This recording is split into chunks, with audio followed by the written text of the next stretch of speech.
رونق بنے ہوئے ہیں، اس مجلس کی زینت بنے ہوئے ہیں۔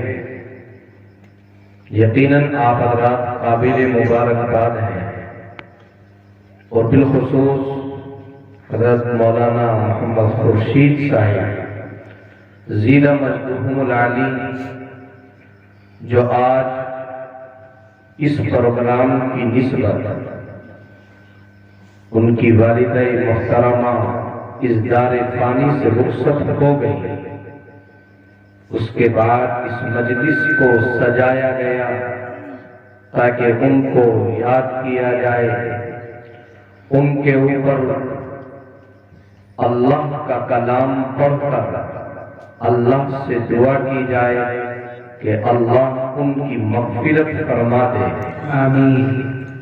بہرحال یقیناً آپ حضرات میں سے بہت سے حضرات ایسے ہیں جو رات میں جلدی سے سو جاتے ہیں، لیکن نبی کی محبت میں آپ یہاں جمع ہو گئے، نبی کی اطاعت کے لیے جمع ہو گئے، اور جب زیر ناظم صاحب نے آپ کو آواز لگائی کہ یہ پروگرام ہم نے سیرت النبی کے عنوان سے قائم کیا، تو انہوں نے اپنے آرام کو قربان کر دیا، اور انہوں نے اپنے سکون کو ختم کر دیا، اپنی اطمینان کی جگہ کو ختم کر دیا، اور فوراً مجلس کے اندر آ گئے کہ اللہ کے نبی کی محبت اس دل کے اندر پیدا ہو گئی۔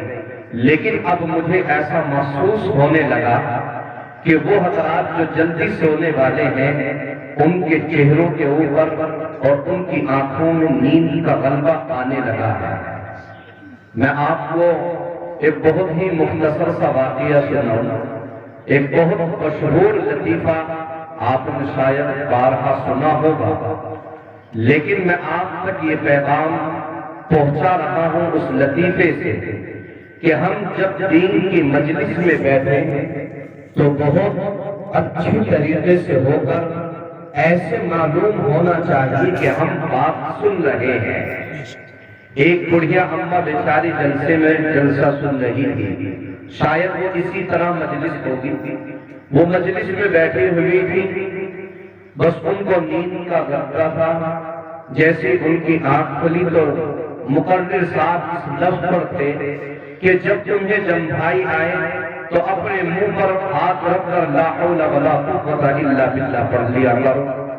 اچانک اتفاق کی بات کہ جیسے جلسہ رات میں ختم ہوا، اگلے دن اس کا داماد آ گیا گاؤں میں، اس کو جس کو جمائی بولتے ہیں، وہ جمائی آ گئی۔ اب جیسے جمائی اب گھر کے اندر داخل ہوتا ہے تو وہ اپنے ہاتھ پر اپنے منہ پر ہاتھ رکھتی ہے اور کہتی ہے لا حول ولا قوت الا باللہ، لا حول ولا قوت الا باللہ۔ اب یہ داماد جو تھا، جو اس کا جمائی تھا، وہ سمجھ میں نہیں آیا کیا مسئلہ ہے، کئی سال مجھے آتے ہوئے ہو گئے، مسئلہ کیا ہے؟ آج تک تو کبھی نہیں ہوا کہ ان اماں نے یا ہماری ماں نے مجھے دیکھ کر کے اپنے چہرے پر ہاتھ رکھ لیا ہو اور ہاتھ رکھ کر کے لا حول ولا قوت الا باللہ پڑھ لیا ہو۔ لیکن آج ماجرا کیا ہوا؟ معلوم یہ ہوا، اس نے معلوم کیا اماں کیا وجہ ہو کہ جس کی وجہ سے آپ اپنے منہ پر ہاتھ رکھ کر کے لا حول پڑھ رہی ہیں، ایسا کون سا گناہ سرزد ہو گیا کہ آپ اللہ کی تسبیح بھی بیان کر رہی ہیں، اللہ کا نام بھی لے رہی ہیں اور اپنے منہ پر ہاتھ رکھے ہوئے ہیں؟ بس یہ اماں فوراً جواب میں یوں کہتی ہیں کہ بیٹا تجھے کیا بتاؤں، رات ہمارے یہاں پر ایک پروگرام ہوا تھا، اور اس پروگرام میں جو مولانا مفتی صاحب بہت دور سے چل کر کے آئے تھے، انہوں نے بتایا تھا کہ جب تمہارا جمائی آئے تو تمہیں چاہیے کہ اپنے چہرے کو اپنے ہاتھ سے ڈھانپ لو اور پھر لا حول ولا قوت الا باللہ پڑھ لیا کرو۔ اب یہ بھی تھوڑا سمجھدار تھا، اس نے کہا یار آج تک تو میں نے نہ سنا نہ کسی عالم نے بتایا، لیکن اس کا مسئلہ کیا ہے؟ یہ فوراً مولانا خورشید صاحب کے پاس آ گیا اور انہوں نے معلوم کیا کہ حضرت کیسے مولوی کو بلایا تھا، مسئلہ الٹا بتا دیا۔ کہنے لگا بھئی کیا ہوا؟ کہنے لگے کہ ہماری اماں صبح سے لے کر اب تک جو اپنے منہ کو ڈھانپے ہوئے ہیں اور اپنے منہ کے اوپر اپنے ہاتھ کو رکھ کر کے لا حول ولا قوت الا باللہ کی رٹ لگائے ہوئے ہیں، تو فوراً حضرت نے جواب میں یوں کہا، ارے بھائی وہ جمائی نہیں تھا، لیکن تو وہ کیا تھا؟ پھر کہنے لگے وہ تو جمائی تھا۔ کیا تھا وہ؟ ارے سب بولو نا۔ میں ایسی سرزمین پر بیٹھا ہوں، اتنی دیر میں ناروں کی لائن لگ جاتی ہے۔ جمائی کیا تھا وہ؟ جمائی۔ ایسا لگے مجھے کہ ہاں نیند نہیں آ رہی آپ کو، جمائی تھا وہ۔ اب یہ بھی بیچاری اماں بڑی مسکراتی، ارے چلو غلطی ہو گئی، کوئی بات نہیں ہے۔ میں اصل میں ایسا ہوا کہ جس وقت میں وہ مولانا مفتی صاحب تقریر کر رہے تھے تو مجھے نیند سی آ گئی، شاید وہ اسی نیند کے چکر میں وہ جمائی کا جمائی بن گیا۔ تو کبھی ایسا نہ ہو کہ میں آپ کو بتاؤں کچھ، آپ کی سمجھ میں آئے کچھ، اور پھر کل کو آپ کے مولانا کو پکڑنے راستے میں کہ آپ نے جو میرٹھ سے مفتی صاحب کو بلایا تھا انہوں نے الٹے مسئلے بتا دیے۔ اس لیے آپ حضرات پوری توجہ کے ساتھ میں بیٹھے، ایک مرتبہ تمام حضرات درود شریف پڑھ لیں انشاءاللہ، پھر اس کے بعد اگلی بات شروع کی جائے۔ اللہم صلی وسلم دائما ابدا علی حبیبک خیر خلق کلہ، اللہم صلی علی سیدنا مولانا محمد سیدنا وبارک وسلم تسلیما کثیرا کثیرا۔ میرے عزیز نوجوانوں، بزرگوں، میں نے قرآن مقدس کی 2-3 آیتیں الگ الگ جگہ سے تلاوت کی ہیں، مجھے چند پیغام آپ تک پہنچانے ہیں۔ اللہ عز و جل سے دعا فرمائے کہ اللہ مجھے قرآن و حدیث کی روشنی میں چند باتیں کہنے کی توفیق عطا کر دیں، اور پھر ہم سب کو ان تمام باتوں پر عمل کی توفیق عطا فرما دے۔ آمین تو کہتے ہو بھائی؟ اس کا مطلب یہ کہ تمہارا ارادہ نہیں عمل کرنے کا، عمل کرنے کا ارادہ ہے؟ نہیں ہے، نہیں ہے، عمل کرنے کا ارادہ ہے ماشاءاللہ۔ اللہ کے نبی صلی اللہ علیہ وسلم اس روئے زمین کے اوپر سب سے اخیر پیغمبر بنا کر اللہ تبارک و تعالیٰ نے اس روئے زمین پر نافذ و نازل فرمایا۔ اللہ تبارک و تعالیٰ نے 1.25 لاکھ انبیاء علیہم الصلاۃ والتسلیم کو بھیجا، اخیر میں میرے اور آپ کے آقا سید کون و مکان، تاجدار مدینہ، احمد مجتبی، فخر دو عالم، سب کہیں صلی اللہ علیہ وسلم کو آخری پیغمبر بنا کر، آخری رسول بنا کر، اپنا آخری قاصد بنا کر اس روئے زمین کے اوپر بھیج دیا۔ اب کوئی پیغمبر نہیں آئے گا، کوئی رسول نہیں آئے گا، کوئی نئی شریعت نہیں آئے گی، کوئی نیا کلام نہیں آئے گا، کوئی نیا مذہب نہیں آئے گا، کوئی نیا دین نہیں آئے گا، کوئی نئی شریعت نہیں آئے گی۔ یہ آخری کلام اللہ کا آ گیا، اللہ کا آخری پیغمبر آ گیا، اللہ کا آخری لاڈلا آ گیا۔ اب اس روئے زمین کے اوپر نبیوں کا سلسلہ ختم۔ اللہ پیغام دیتا ہے، ما کان محمد ابا احد من رجالکم ولکن رسول اللہ وخاتم النبیین۔ اللہ پیغام دیتا ہے کہ ہم نے تمہارے درمیان میں سے ایک انسان کو چنا اور اس انسان کو لے کر کے اس کے اوپر رسولوں کا سلسلہ ہم نے ختم کر دیا۔ ہم نے اس انسانوں میں سے محمد کو چنا اور محمد کے سامنے رکھ کر قرآن کو جب ہم نے بھیج دیا، قرآن کو ہم نے اتار دیا، تمام کی تمام کتابیں اٹھائی جائے، چاہے تورات اٹھائے، چاہے انجیل اٹھائی جائے، چاہے زبور اٹھائی جائے، یہاں تک کہ جتنی بھی کتابیں اللہ نے نازل فرمائی ان تمام کی تمام کتابوں کو اٹھا لیا جائے۔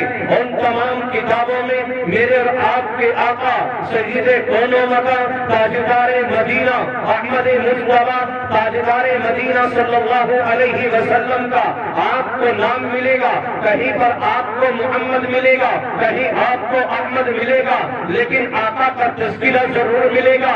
آقا علیہ السلام کے عنوان سے اگر کسی کتاب کو نازل نہ کی ہو تو وہ کتاب نامکمل، وہ وہ کتاب ادھوری ہے، اللہ پیغام دیتا ہے، آمین کا پارہ ہے، 26ویں پارے میں رب ذوالجلال پیغام دیتا ہے، محمد الرسول اللہ والذین معہ اشداء علی الکفار رحماء بینہم تراہم رکعا سجدا یبتغون فضلا من اللہ ورضوانا۔ لیکن اللہ آخر میں بیان کرتا ہے کہ ہم نے انجیل کے اندر اس کو ایسے نازل کیا ہے، ہم نے زبور میں ایسے اتارا ہے۔ کون ہے جو ہمیں پیغام دے رہا ہے؟ رب ذوالجلال ہی ہے جس نے 1.25 لاکھ انبیاء کو بھیجا، آخر میں میرے اور آپ کے آقا کو بھیجا، میرے اور آپ کا وجود بنایا، جس کو آپ کے سامنے بیان کیا گیا ہے۔ تاجدار مدینہ احمدی مجتبی آ گئے، سروری دو عالم آ گئے، کالی کملی والے آ گئے، اس کی محبت کا دروازہ بند کر دیا گیا، رسولوں کا سلسلہ اب ختم کر دیا گیا۔ کوئی رسول نہیں آئے گا، کوئی اللہ کا نیا قاصد نہیں آئے گا، کوئی نئی شریعت نہیں آئے گی، کوئی نیا کلام لے کر نہیں آئے گا۔ یہ قرآن آ چکا ہے ہماری زندگی بدلنے کے لیے، یہ قرآن آ چکا ہے راہ راست پر لانے کے لیے، یہ قرآن آ چکا ہے ہم لوگوں کو بدلتے ہوئے راستے دکھانے کے لیے، اللہ کی اطاعت کرنے کے لیے، اللہ کی تابعداری کرنے کے لیے تاجدار مدینہ کو بھیج دیا ہے۔ وہ آخری پیغمبر بنا کر کے بھیجا۔ میرا اور آپ کا آقا یوں ذکر کرتا ہے، لا نبی بعدی، ہم میرے بعد کوئی پیغمبر نہیں آئے گا، کوئی نبی نہیں آئے گا، کوئی رسول نہیں آئے گا۔ لیکن آج اس میں زمین کے اوپر خوشحال نگر کے مسلمانوں، آج اس میں زمین کے اوپر آج مسلمانوں میں سے ایک نام ایسا ابھر رہا ہے جس نے نبی کی شان میں گستاخی کی ہے، جس نے اما عائشہ کی شان میں گستاخی کی ہے، نعوذ باللہ نعوذ باللہ، قرآن کی شان میں گستاخی کی ہے۔ اس نے نبی کو نبی تسلیم نہیں کیا ہے، اس نے محمد کو نبی نہیں مانا ہے۔ وہ کس کا قصور ہے؟ وہ اس کا اپنا ذاتی ہے۔ وہ کس کا قصور ہے؟ وہ رب کو نہیں مانتا ہے۔ اسی لیے اللہ نے پیغام دیا ہے، واتقوا النار التي اعدت للكافرين۔ اللہ پیغام دیتا ہے اس آگ سے ڈرو جس کے ایندھن کے لیے اللہ تبارک و تعالیٰ نے نافرمانوں کو، نافرمان انسانوں کو اس آگ کا ایندھن بتایا ہے، اس آگ کے ایندھن کو بنایا ہے۔ اس آگ میں، اس آگ کے اندر اگر کسی کو ڈالا جائے گا تو وہ لوگ ہوں گے جو اللہ کے نافرمان ہوں گے، جو نبی کے نافرمان ہوں گے، جنہوں نے دنیا کے اندر رہ کر اللہ کے ساتھ کچھ کیا ہوگا، اللہ کی عدالت میں کھڑے ہو گئے ہوں گے، اللہ کے ساتھ مقابلے میں سامنے آ گئے ہوں گے۔ میرے نوجوانوں اور بزرگوں، اللہ کے سامنے کون کھڑا ہو سکتا ہے؟ نبی کے سامنے کون بخش اور عدالت کر سکتا ہے؟ ہاں، اصل اپنے دل کے اندر لے سکتا ہے، اپنے دل میں تمام چیزیں رکھ سکتا ہے، لیکن اللہ کے سامنے کوئی آ کر کے کھڑا ہو جائے ایسا نہیں ہو سکتا۔ اللہ نے یہی پیغام جاری فرمایا، مسلمانوں کے لیے پیغام دیا ہے، وَأَطِیعُوا اللَّهَ وَالرَّسُولَ لَعَلَّکُمْ تُرْحَمُونَ۔ اللہ پیغام دیتا ہے، آؤ تو صحیح، خوشی کے ساتھ میں تم اللہ کی اطاعت کرو تو صحیح، رسول اکرم جناب رسول اللہ صلی اللہ علیہ وسلم کی اطاعت کرو تو صحیح۔ ہاں، آقا علیہ السلام کی زبان سے ہر الفاظ نکل رہا ہے، لیکن وہ اللہ کی طرف منسوب ہے۔ جو اللہ پیغام دیتا ہے، وَمَا يَنطِقُ عَنِ الْهَوَىٰ إِنْ هُوَ إِلَّا وَحْيٌ يُوحَىٰ۔ نبی جو پیغام دیتے ہیں اپنی زبان کے اعتبار سے، اپنے قول کے اعتبار سے، اپنے افعال کے اعتبار سے لوگوں کو دکھانے کے لیے، لوگوں کو بتانے کے لیے وہ اپنے آپ کوئی الفاظ نہیں کہتے ہیں، بلکہ وحی ہوتی ہے۔ جس چیز کی وحی آقا علیہ السلام کو ہوتی ہے، نبیوں کو ہوتی ہے، اس کے ذریعے سے وہ پیغام لوگوں تک پہنچا دیتے ہیں۔ سبحان اللہ، زور سے لگی سبحان اللہ۔ اس لیے میرے نوجوانوں اور بزرگوں، اللہ تبارک و تعالیٰ نے پیغام جاری فرمایا، وَلَٰكِن رَّسُولُ اللَّهِ وَخَاتَمَ النَّبِيِّينَ۔ اللہ تبارک و تعالیٰ نے تاجدار مدینہ جناب رسول اللہ صلی اللہ علیہ وسلم کو آخری پیغمبر بنا کر، آخری رسول بنا کر اس روئے زمین کے اوپر بھیج دیا. میں نے تقریباً 1 مہینے پہلے آقا علیہ الصلوۃ والسلام کے بارے میں آپ کے سامنے ذکر کیا تھا کہ آقا علیہ الصلوۃ والسلام کی زندگی اس روئے زمین کے اوپر رہ کر 63 سالہ زندگی، اور اس زندگی کو میں 4 مرحلوں میں آپ کے سامنے پیش کروں گا. ایک مرحلہ آپ کے سامنے آیا، وہ 40 سال تک آقا علیہ الصلوۃ والسلام کو 40 سال کے بعد نبوت ملی ہے. تمام انبیاء کو 40 سال کے بعد نبوت عطا کی جاتی تھی. ہاں، اللہ تبارک و تعالیٰ نے 95% نہیں بلکہ علماء کی موجودگی میں یہ بات عرض کر رہا ہوں کہ 99% اللہ تبارک و تعالیٰ نے تمام انبیاء کو، تمام پیغمبروں کو اگر پیغمبری سے نوازا ہے، نبوت سے سرفراز کیا ہے، تو وہ 40 سال کے بعد ہی نبوت عطا کی گئی ہے، پیغمبری عطا کی گئی ہے. ہمارے نبی کو بھی 40 سال کے بعد اللہ تبارک و تعالیٰ نے پیغمبری عطا کی تھی.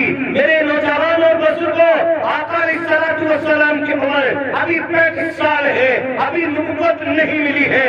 مکے کی وادیوں میں 2 گروپ کھڑے ہو جاتے ہیں اس اجر اسود کو لگانے کے لیے، جس کے پوسے کے لیے ہم ہزاروں کی بلکہ لاکھوں لوگوں کی بھیڑ کو چیرنا چاہتے ہیں، اور اس کی پوسا لینے کے لیے ہم ہندوستان سے لے کر کے سعودی عرب تک کا سفر طے کرتے ہیں. اس اجر اسود کا پوسا لینے کے لیے، اس بیت اللہ کو دیکھنے کے لیے، اس مکے کو دیکھنے کے لیے، اس مسجد نبوی کو دیکھنے کے لیے، اس اجر اسود کو دیکھنے کے لیے، اس ام المؤمنین حضرت ام عائشہ صدیقہ رضی اللہ عنہا کے حجرہ مبارکہ کو دیکھنے کے لیے ہم لاکھوں روپے خرچ کرتے ہیں تاکہ ہمیں حجر اسود کا ہمیں بوسہ مل جائے. اور جب ہم دیکھتے ہیں یہاں پر لاکھوں لوگ ہیں، یہاں پر لاکھوں لوگ عقیدت مند ہیں، ہمیں نمبر نہیں آئے گا تو ہم دور سے ہی اپنا ہاتھ اٹھا دیتے ہیں، اس ہاتھ کو اٹھا کر کے یوں بوسہ دیتے ہیں. جو میرے آپ کے آقا تاجدار مدینہ احمدی مصطفیٰ محمدی عربی صلی اللہ علیہ وسلم نے 35 سال کے اندر اس کو اپنے ہاتھ پر اپنے دست مبارک سے وہاں پر رکھا ہے. سبحان اللہ. یہ سب کس کو حاصل ہے بھائی؟ یہ سب مجھے اور آپ کو حاصل ہے، یہ تمام امت محمدیہ کو سر حاصل ہے. 2 گروپ آمنے سامنے آ گئے، اب لڑائی کا امکان ہے. جیسا کہ آپ نے سنا تاجدار مدینہ احمد مصطفیٰ کے آنے سے پہلے لڑائیاں عام تھی، فتنے اور فسادات عام تھے.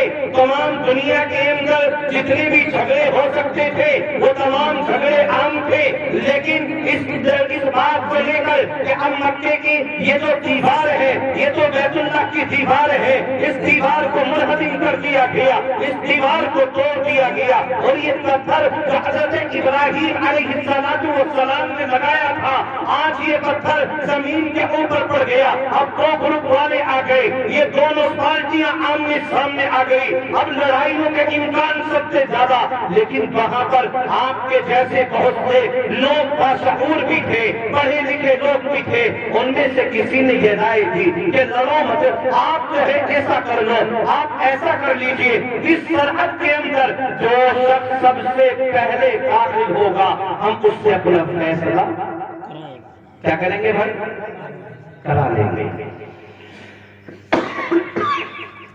آقا علیہ الصلوۃ والسلام ابھی نبوت نہیں ملی، ابھی نبوت ملنے میں 5 سال باقی. 35 سال کی عمر آقا علیہ الصلوۃ والسلام کی ہے. آقا علیہ الصلوۃ والسلام اور آقا علیہ السلام سے پہلے ایک صحابی جو بعد میں مسلمان ہو گیا، لوگ عرض کرتے ہیں کہ وہ صحابی داخل ہو رہے تھے، لیکن جیسے ہی وہ آ رہے تھے تو آقا علیہ الصلوۃ والسلام ان سے پہلے اس سرحد کے اندر داخل ہو گئے. یہاں لوگ دنیا کے اندر بیٹھ کر کے مشورہ کر رہے تھے، اصل مشورہ تو اللہ تبارک و تعالیٰ آسمان کی بلندیوں پر کر رہا تھا، اپنے محبوب کے نام کو چمکا رہا تھا، اپنے نبی کے دیوانے لوگوں کو بنا رہا تھا.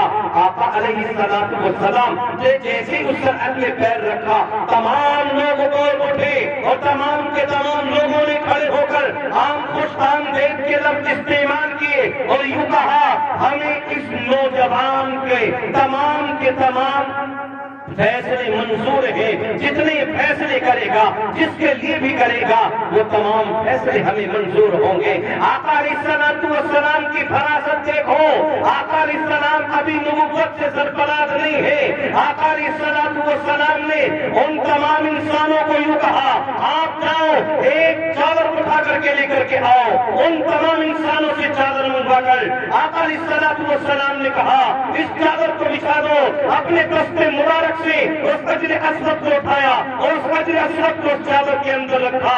آقا نے کہا، یہ تمام مکے کے بڑے بڑے سردار ہیں، بڑے بڑے لیڈران ہیں، ان تمام کو بلا کر آقا علیہ السلام نے یوں کہا، تمام کے تمام اس چادر کو کونے پکڑ لو، ان کا چادر کے پیچھے سے پکڑ لو، جہاں سے جس کے ہاتھ لگے وہیں سے اس چادر کو پکڑ لو۔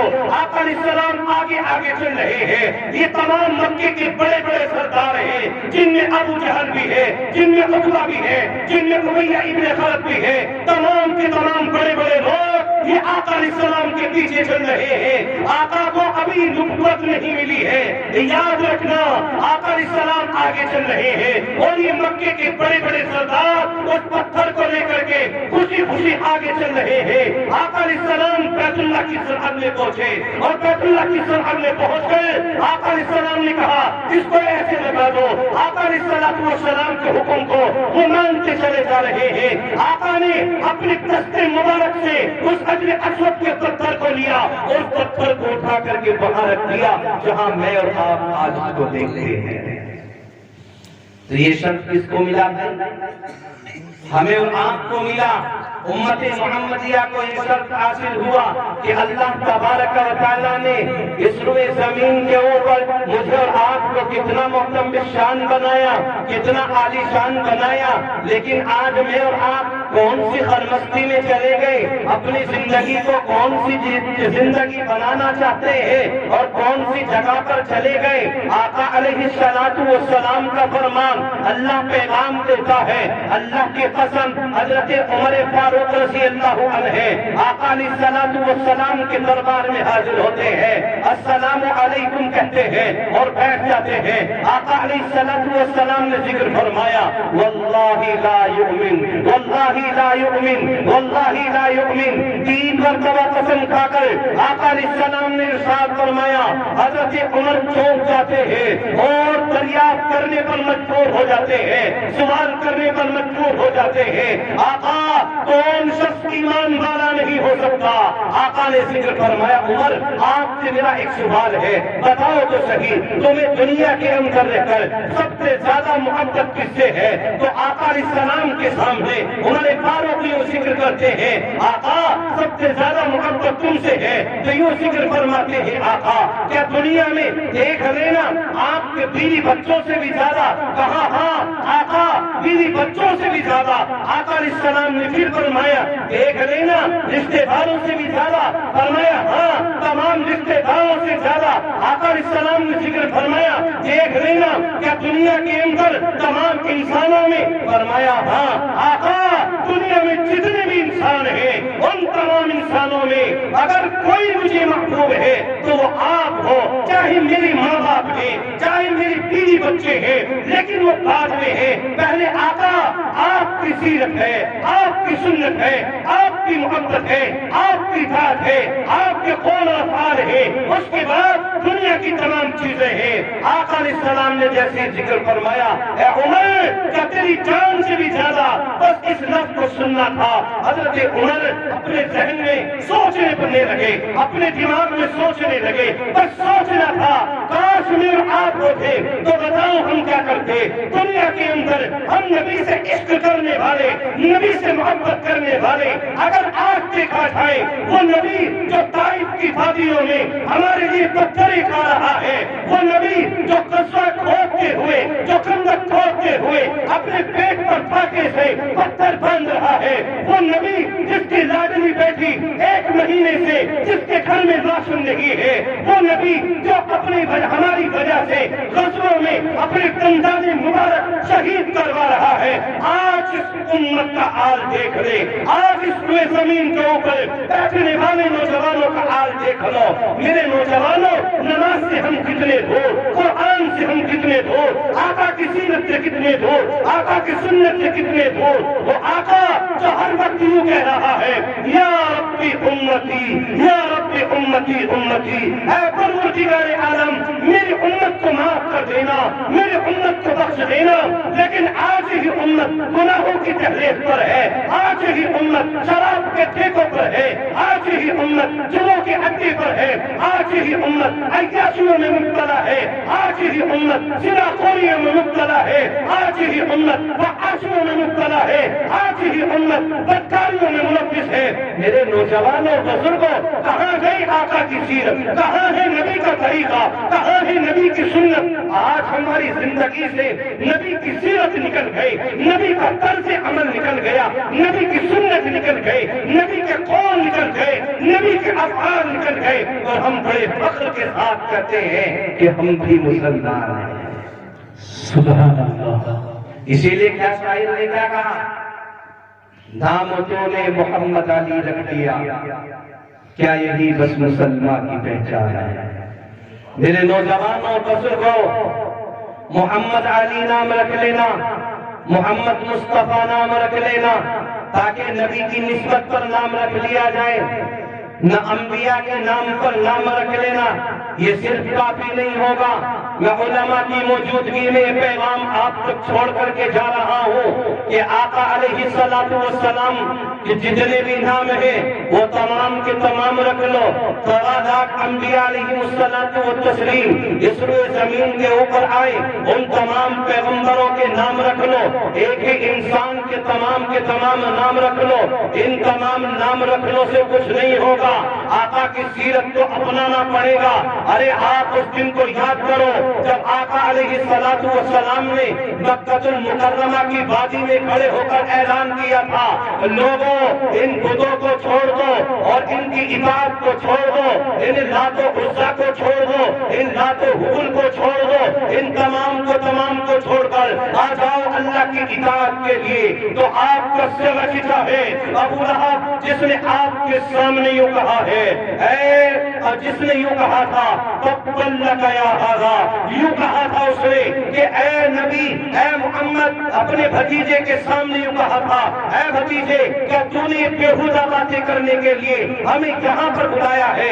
اللہ تبارک و تعالیٰ نے سورت پوری نازل فرمائی اور ارشاد فرمایا تبت یدا ابی لہب وتب. اللہ تبارک و تعالیٰ نے 5 آیت کریمہ نازل فرمائی. اس نے اتنا جملہ کہا آقا علیہ السلام کی سیرت میں، آقا علیہ السلام کی سنت میں اور آقا علیہ السلام کی طرفداری میں میرا رب عرش اعظم پر بیٹھ کر پیغام دیتا ہے، ابو لہب کے ہاتھوں کو چھل کرنے کا حکم دیتا ہے اور یوں دعا دیتا ہے اور یوں دعا کرتا ہے کہ اے ابو لہب تیرے ہاتھ چھل ہو جائیں. آگے اللہ تبارک و تعالیٰ نے 4 آیتیں اور نازل فرمائی. میرے اللہ تبارک و تعالیٰ نے اپنے حبیب کی زبانی جب پیغام دیا، مکے کی وادی میں جدھر سے نبی گزر رہے ہیں ادھر سے صداقت کی آوازیں گونج رہی ہیں، امانت کی آوازیں گونج رہی ہے. یہ پیغام آ رہا ہے، یہ دیکھو سچا جا رہا ہے، یہ دیکھو صادق جا رہا ہے. نبوت سے پہلے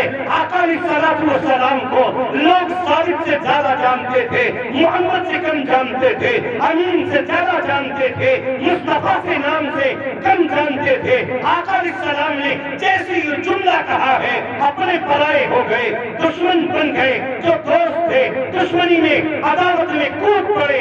آقا علیہ السلام اکیلے ہو گئے، تنہا ہو گئے، اکیلے ہیں آقا علیہ السلام نے. لیکن اس دعوت کو نہیں چھوڑا، آقا علیہ السلام نے اس طرز عمل کو نہیں چھوڑا.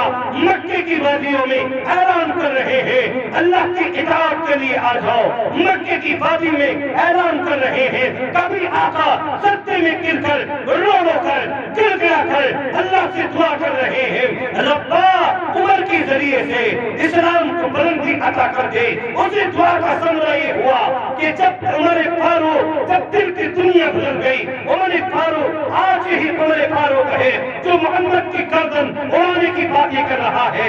لیکن جب دل کی دنیا بدل گئی ہے، دل کے اندر آقا علیہ السلام کی محبت آ گئی ہے تو یہی عمر ہے جو سب سے پہلے یہ جملہ کہتا ہے۔ اسلام کی تاریخ میں سب سے پہلا جملہ حضرت عمر نے ہی کہا ہے، آج سے کھلم کھلا نماز پڑھی جائے گی، آج سے کھلم کھلا علن اعلان قرآن پڑھا جائے گا، آج سے اس میں زمین کے اوپر اللہ کی اطاعت کھلے طور پر کی جائے گی۔ آج عمر یوں کہہ رہا ہے کہ اگر کسی کو یہ شوق ہو کہ وہ اپنے بچوں کو یتیم کرنا چاہے، اپنی بیوی کو بیوہ کرنا چاہے، تو وہ آج آ جائے، اس بیت اللہ کی سرحد سے باہر آ جائے اور عمر کا مقابلہ کر کے دکھائے۔ یہ آقا علیہ السلام کی سیرت کے اوپر اگر آپ روشنی ڈالیں اور غور کریں، یہاں سے میں آپ کو ایک پیغام دینا چاہتا ہوں۔ میرے بھائیوں، ہم لوگ اللہ کی اطاعت کرنے کے لیے آگے آئیں گے، یقیناً رکاوٹیں ہو سکتی ہیں۔ اللہ کے نبی کی سیرت کو اپنانے لگیں گے، یقیناً ہمیں لوگ تانا دے سکتے ہیں، لیکن کیا ہمارے نبی کو تانا نہیں ملا؟ کیا ہمارے نبی کی سیرت میں، کیا ہمارے نبی کی زندگی میں کبھی باتیں نہیں آئے، کبھی مصیبتیں نہیں آئی؟ ایک صحابی اللہ کے نبی تاجدار مدینہ صلی اللہ علیہ وسلم کی خدمت میں آتے ہیں اور یوں عرض کرتے ہیں، یا رسول اللہ، میں آپ کے ہاتھ پر ایمان لانا چاہتا ہوں۔ آقا علیہ السلام نے ذکر فرمایا، تو ٹھیک ہے، ایمان تو لے آؤ لیکن مصیبتوں کے لیے تیار ہو جاؤ۔ آقا علیہ السلام نے ذکر فرمایا، ایمان ایسے اور ایمان کے بعد مصیبتیں اس انسان پر آنی طے ہیں جو ایمان کی پابندی کر لے، جو ایمان کے اندر اپنے آپ کو شامل کر لے، اس انسان پر مصیبتیں آ کر کے رہیں گی۔ آقا علیہ السلام کی 13 سالہ زندگی مکے کی اٹھاؤ، 10 سالہ زندگی مدینے کی اٹھاؤ، مصیبتیں آپ کے اوپر 18 سال تک نہیں بلکہ تقریباً 21 سال تک آقا علیہ السلام کے اوپر مصیبتوں کے پہاڑ آقا علیہ السلام کے اوپر لوگوں نے تقریباً 21 سال تک لوگوں نے مصیبتوں کے پہاڑ توڑے، لوگوں نے مظالم اٹھائے، ظلم و زیادتی کے میرے نبی کو شکار کیا گیا۔ کبھی ابو جہل، کبھی آقا علیہ السلام کو پریشان کرنے کے لیے ہاتھ میں کنکر لے کر آقا علیہ السلام کے سامنے آتا ہے اور یہ ذکر کرتا ہے، اے نبی، اگر تو اپنی نبوت میں سچا ہے تو یہ بتا کہ میری ہاتھ میں کیا ہے، میری مٹھی میں کیا ہے۔ آقا علیہ السلام نے ذکر فرمایا، حضرت ابو ہریرہ رضی اللہ عنہ اس روایت کے راوی ہے، یوں ذکر فرماتے ہیں، اے ابو جہل، ذرا یہ بتا، میں اپنی زبان سے بتاؤں کہ میں کون ہوں، یہ تیری مٹھی میں جو ہے وہ بتائے کہ کون ہے۔ اس کنکر کی سزا سے اس کنکر نے سزا لگائی، لا الہ الا اللہ محمد رسول اللہ صلی اللہ علیہ وسلم۔ کسی روایت میں آقا علیہ السلام کے بارے میں ذکر کیا جاتا ہے، یوں آقا ذکر فرماتے ہیں، کبھی حضرت ابو ہریرہ اس روایت کو بیان کرتے ہیں، کبھی حضرت ابو عمیر الساعدی بیان کرتے ہیں کہ دنیا میں آقا علیہ السلام ذکر فرماتے ہیں کہ میں جس راستے سے گزرتا تھا، اگر اس راستے پر کوئی پھلدار درخت ہے وہ جھک جاتا تھا اور جھک کر کے سلام کرتا تھا، مجھے اپنے کانوں سے سنائی دیتا تھا، السلام علیکہ یا رسول اللہ پڑھتے تھے، مجھے اپنے کانوں سے آواز سنائی دیتی تھی۔ میں کسی کھیت سے گزر جاتا تھا اور اس کے اندر ہریالی آتی تو اس کھیت سے آواز آتی تھی، السلام علیکہ یا رسول اللہ۔ میں نے نبوت سے پہلے یہ ماجرا دیکھا ہے۔ آقا علیہ السلام بیان کرتے ہیں کہ جب مجھے نبوت مل گئی، جب میں کسی راستے سے گزرتا ہوں تو دوڑتی بار مجھے سلام کرتے ہیں، مجھے آواز آتی ہے۔ میرے بھائیوں، میرے آپ اپنی زندگی کو دیکھیں اور اپنی ہم مجوٹیوں کو دیکھیں، اپنے معاشرے کو دیکھیں، کیا معاشرے میں آقا کی سیرت پر ہم عمل کر رہے ہیں، آقا کی سنت پر ہم عمل کر رہے ہیں؟ آقا جو ہمیں پیغام دے کر کے گئے ہیں، ابو جہل کبھی آقا علیہ السلام کو پریشان کرنے کے لیے یوں ذکر کرتا ہے کہ محمد تو ہمیں بتا، اگر تو اپنی نبوت میں سچا ہے، اگر تیری نبوت سچی ہے، اگر تو واقعتا نبی ہے تو ہمیں چاند کے 2 ٹکڑے کر کے دکھا دے۔ اور ابو جہل کے سامنے آقا علیہ السلام یہ ذکر کرتے ہیں، اپنے ہاتھ کو کمرے سے اشارہ کرتے ہیں، لیکن ندامت کے آنسو اپنے آنسو کی قطرات بہا رہے ہیں اور آقا علیہ السلام دل کے اندر یہ بات اور یہ پیغام لوگوں کے سامنے دے رہے ہیں کہ یقیناً اے اللہ یہ انگلی میری ہے، لیکن اگر اس انگلی کے اشارے سے چاند کے 2 ٹکڑے کر سکتا ہے تو الہا وہ اکیلا تو ہی ہے، تیرے علاوہ کوئی نہیں ہے جو چاند کے 2 ٹکڑے کر دے۔ حضرت ابو ہریرہ فرماتے ہیں انہوں نے چڑھ کر کے دیکھا ایک چاند کا ٹکڑا جو قصوہ احد پہاڑ کے اوپر سے نظر آ رہا ہے اور دوسرا پہاڑ کا ٹکڑا دوسری جانب نظر آ رہا ہے، لیکن اس کے باوجود ان کی عیاری، ان کی مکاری، ان کی فحاشی، ان کی بدکاری، ان کی تمام چیزیں آقا علیہ السلام کو ستانے میں برابر شریک رہی ہے۔ آقا علیہ السلام کے دیوانوں آج دیکھو تو صحیح، اپنی زندگی کو دیکھو، آقا علیہ السلام کے طریقوں کو دیکھو، آقا علیہ السلام کی سیرت کو دیکھو، آقا علیہ السلام کی سنت کو دیکھو اور پھر اپنی زندگی کے اندر لانے کی کوشش کرو کہ واقعیتاً آج ہم آقا علیہ السلام کی صورت اور آقا علیہ السلام کی سیرت کو بنائے ہوئے ہیں۔ یقیناً معاشرے کے اندر آپ کو اگر میں یوں کہہ دوں کہ 5% لوگ بھی نہیں مل سکتے تو بھیجا نہیں مل سکتا۔ آج ہماری مساجدیں خالی پڑی ہوئی ہیں، بتاؤ آقا کی سنت اور سیرت اور صورت کیا ہے کہ ہم نماز پڑھیں، اللہ کا پیغام کیا ہے، ہم نمازوں پر ہم نماز پڑھیں، اللہ رب العزت ہمیں کیا پیغام دیتا ہے۔ میرے بھائیوں آخر میں ایک پیغام آپ تک دے رہا ہوں۔ اللہ تبارک و تعالیٰ نے ذکر فرمایا وَقَالُوا رَبَّنَا إِنَّا أَطَعْنَا سَادَتَنَا وَكُبَرَاءَنَا فَأَضَلُّونَا السَّبِيلَ رَبَّنَا آتِهِمْ ضِعْفَيْنِ مِنَ الْعَذَابِ وَالْعَنْهُمْ لَعْنًا كَبِيرًا۔ میرے بھائیوں ابھی شاعر صاحب غالباً نام تو مجھے معلوم نہیں ہے کہ ان کا نام کیا ہے، لیکن کتنے اچھے اشعار سے آج معاشرے کے اعتبار سے کتنے اچھے اشعار انہوں نے پڑھے۔ میرے ذہن میں جب یہ اشعار پڑھ رہے تھے تو میرے ذہن میں قرآن کی 2 آیتیں آ رہی تھی۔ اللہ تبارک و تعالیٰ نے ان 2 آیتیں کریمہ میں کیا پیغام دیا ہے میرے بھائیوں آؤ تو صحیح اور سنو۔ لوگوں قرآن کی تعلیم کے لیے، قرآن کریم کے لیے رب ذوالجلال پیغام دیتا ہے دنیا کے اندر تم پروفیسر بناؤ گے، علم بنا سکتے ہو، دنیا کے اعتبار سے بڑے بڑے منصب پر بٹھا سکتے ہو، اپنے گھر کو بیچ سکتے ہو، اپنی جائیداد کو بیچ سکتے ہو، ان کے لیے جھوٹ بول سکتے ہو، اپنی نیندوں کو قربان کر سکتے ہو، اپنے صبح اور شام کے آرام کو ختم کر سکتے ہو کہ ہمارا بچہ پڑھ جائے، ہمارا بچہ اسکول میں ٹاپر آ جائے، ہمارے بچے کی زندگی سدھر جائے۔ یقیناً ہم ان تمام امور کو انجام دے سکتے ہیں، لیکن اللہ کا پیغام دیتا ہے کل قیامت کے میدان میں رب ذوالجلال جب تمام کے تمام انسانوں کو کھڑا کرے گا اور جہنمیوں کا جہنم میں فیصلہ ہو گیا ہوگا، جنتیوں کا جنت میں، جنتی تو جنت میں چلے جائیں گے، جہنمی لوگ کچھ کھڑے ہوئے ہوں گے اور اللہ یوں معلوم کرے گا اے میرے بندے بتا تو صحیح تو دنیا کے اندر تو نے میری نافرمانی کی ہے، جس کے عوض، جس کے بدلے، جس کی جزا میں، جس کی سزا میں میں نے تیرا ٹھکانہ جہنم بنا دیا ہے۔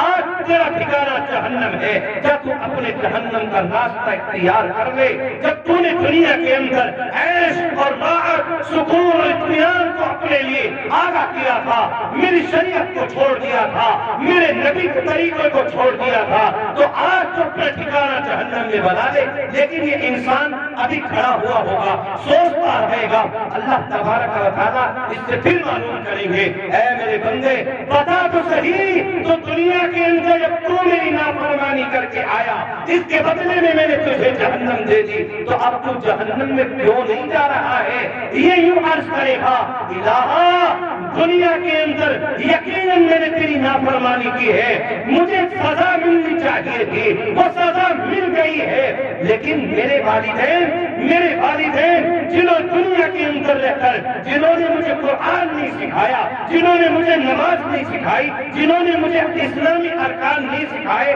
جنہوں نے مجھے نبی کی سیرت نہیں بتائی، جنہوں نے نبی کی سنت مجھے نہیں بتائی، اے اللہ یوں کہے گا ربنا انا اطعنا سادتنا وکبراءنا فاضلونا السبیل۔ اے پروردگار عالم میں اس گمراہی میں اکیلا نہیں ہوں بلکہ میرے ساتھ میں ان کو بھی جہنم کے اندر بھیج۔ میرے بھائیوں یاد بچوں کو پڑھائیں، قرآن کی تعلیم دیں، نماز کی پابندی کرائیں، نبی کی سیرت بتائیں، نبی کی سنت بتائیں، نبی کے طریقے بتائیں، نبی کے اقوال بتائیں، نبی کے افعال بتائیں، وہ نبی کے طریقے بتائیں، نبی کے نمونے بتائیں، نبی کے اسوے بتائیں۔ اگر ہم کامیابی چاہتے ہیں تو ان تمام چیزوں کو اپنی زندگی میں لازمی پکڑ لیں، اور اگر ہم کامیابی نہیں چاہتے تو پھر آؤ دوسری آیت کریمہ میں اللہ پیغام دیتا ہے، ربنا آتہم ضعفین من العذاب والعنہم لانا کبیرا۔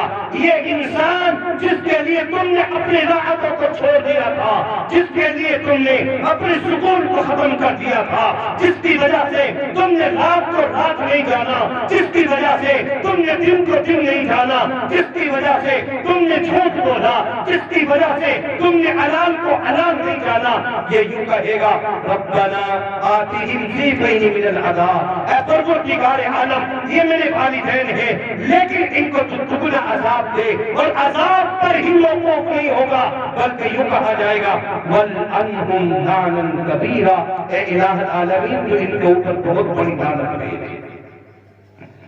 میرے بھائیوں سمجھ میں آ رہا ہے نا؟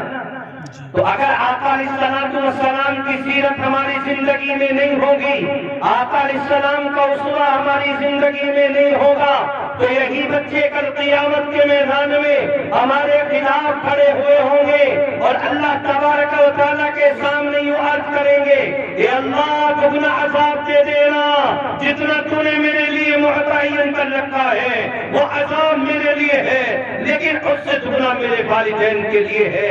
اس لیے قابل مبارکباد ہے وہ لوگ جو اپنے بچوں کو قرآن کا عابد بناتے ہیں، اپنے بچوں کو عالم دین بناتے ہیں۔ قابل مبارکباد ہے وہ لوگ جو اپنے بچوں کو قرآن کی تربیت دیتے ہیں، آقا علیہ السلام کی سیرت دیتے ہیں، آقا کی سنت بتاتے ہیں، آقا کے اقوال بتاتے ہیں، آقا کے افعال بتاتے ہیں، آقا علیہ السلام کے طرز عمل کو بتاتے ہیں۔ اس لیے میرے بھائیوں آج سے ارادہ کر لو کہ ہم دنیا کے اندر رہیں گے لیکن اللہ کی اطاعت کریں گے، اللہ کے نبی کی اطاعت کریں گے، نبی کا اسوہ اپنی زندگی میں لائیں گے، نبی کی زندگی کو ہم آئیڈیل کار بنائیں گے۔ اور یہ میں نہیں کہہ رہا ہوں بلکہ رب پیغام دیتا ہے، لقد کان لکم فی رسول اللہ اسوۃ حسنہ، اللہ پیغام دیتا ہے زندگی میں، تمہاری زندگی میں کیا بہترین اسوہ، کیا بہترین نمونہ، کیا بہترین آئیڈیل کار نبی اکرم صلی اللہ علیہ وسلم کو تمہاری زندگی کے لیے بنا کر کے بھیجا۔ اس لیے میرے بھائیوں آج سے ارادہ کرو کہ انشاءاللہ ہم اپنے بچوں کو قرآن کی تعلیم دیں گے، اپنے بچوں کو نبی کی سیرت سنت بتائیں گے، نبی کے طریقے بتائیں گے، نبی کے اقوال و افعال بتائیں گے، نبی کے طرز عمل کو بتائیں گے۔ میں نے قرآن مقدس کی 2-3 آیت کریمہ پڑھی تھی، انہیں کی طرف نوٹ کر کے آتا ہوں اور سیدھا سیدھا ان کا ترجمہ کر کے اپنی بات کو ختم کرتا ہوں۔ اللہ تبارک و تعالیٰ پیغام دیتا ہے، میں نے دوران خطبہ آیت کریمہ پڑھی، یا ایھا الذین آمنوا لا تأکلوا الربا اضعافا مضاعفا واتقوا اللہ لعلکم تفلحون۔ اللہ پیغام دیتا ہے اس آیت کریمہ میں، بس خلاصہ ذکر کر رہا ہوں سود کے بارے میں۔ آج ہمارے مولد زمانے میں نئے نئے نام اور نئے نئے ایجنسیوں کے اعتبار سے، نئے نئے آج ہماری سوچ کے اعتبار سے نئے نئے سود چلنے لگے ہیں۔ میرے نوجوانوں یاد رکھو، اگر آپ کو کسی کمپنی کے بارے میں کسی کے اعتبار سے آپ کو جوڑنے کی سازشیں کی جائے، آپ اپنے مفتی صاحب کے پاس پہنچو، ان سے آپ مسئلہ معلوم کرو کیا ہمارے لیے چیز جائز ہے یا ناجائز ہے۔ آج سود کا کاروبار معاشرے کے اعتبار سے اور آج اس میں زمین کے اندر رہنے والے انسانوں میں مسلمان سب سے آگے چلا جا رہا ہے، اور اس کو نام تجارت کا دے کر کے آگے بڑھنے کی کوششیں کی جا رہی ہیں۔ میں آپ کو ان علماء کی موجودگی میں بتا دوں، تجارت میں اور ربا میں، سود میں، بیاج میں کیا فرق ہے۔ تجارت وہ ہے آقا علیہ السلام نے کی ہے، تجارت وہ ہے حضرت ابراہیم نے کی ہے، تجارت وہ ہے حضرت آدم علیہ السلام سے لے کر جناب رسول اللہ صلی اللہ علیہ وسلم تک 1.25 لاکھ انبیاء نے کی ہے، تجارت وہ ہے جو امام اعظم ابو حنیفہ نے کی ہے، تجارت وہ ہے جو ہم سب کے اکابرین کر کے گئے ہیں، لیکن آج اس تجارت میں گھڑت بھی ہے، بڑھت بھی ہے۔ یہ تجارت وہ ہے پیسہ لگایا جاتا ہے، امید یہ کی جاتی ہے پیسہ ٹوٹ سکتا ہے، لیکن یہ پیسہ آپ کو منافع لا کر کے دے، اس کا نام ہے تجارت۔ یہ آپ کو ربا نہیں سکھاتا، یہ ہے تجارت۔ آپ نے پیسہ لگایا، اپنے کمائی لگا دی، اپنی زندگی کا اصل مقصد لگا دیا، اصل سرمایہ لگا دیا۔ آج تم نے دیکھ لیا کہ ہم نے 10 لاکھ روپے اپنی پوری زندگی میں کمائے، ان کو تجارت کے نام پر لگا دیا۔ آپ نے کبھی نہیں سوچا، آپ نے صرف سوچا تو یہ کہ آج ان 10 سے ہم کمائیں گے۔ آپ نے ایک پہلو یہ سوچا کہیں ایسا نہ ہو ہمارا یہ پروجیکٹ فلوپ ہو جائے، ایسا ہو سکتا ہے ہمارا یہ پروجیکٹ فیل ہو جائے، ایسا ہو سکتا ہے ہم اس میں کامیابی کی دہلیز کو نہ پہنچے۔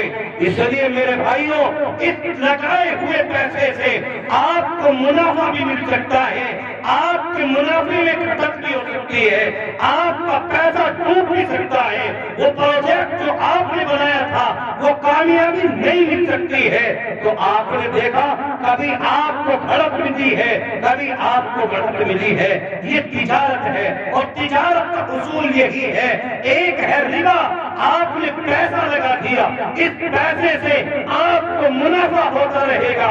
آقا علیہ السلام نے ذکر فرمایا اضعافا مضاعفا۔ اللہ تبارک و تعالیٰ نے قرآن کی آیت بنا کر پیش کی، یا ایھا الذین آمنوا، اے ایمان والو، لا تأکلوا الربا اضعافا مضاعفا۔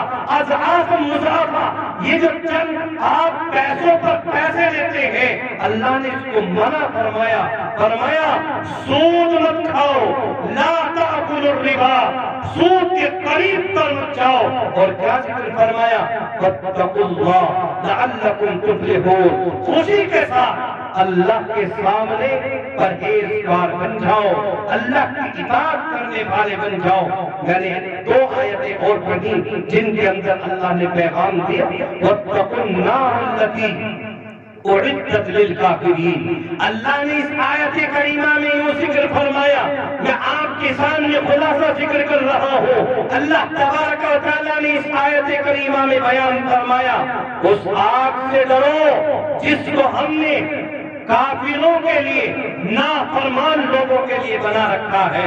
اس لیے ہم فرمانبردار بننا چاہتے ہیں کہ نہیں چاہتے؟ بننا چاہتے ہیں نا؟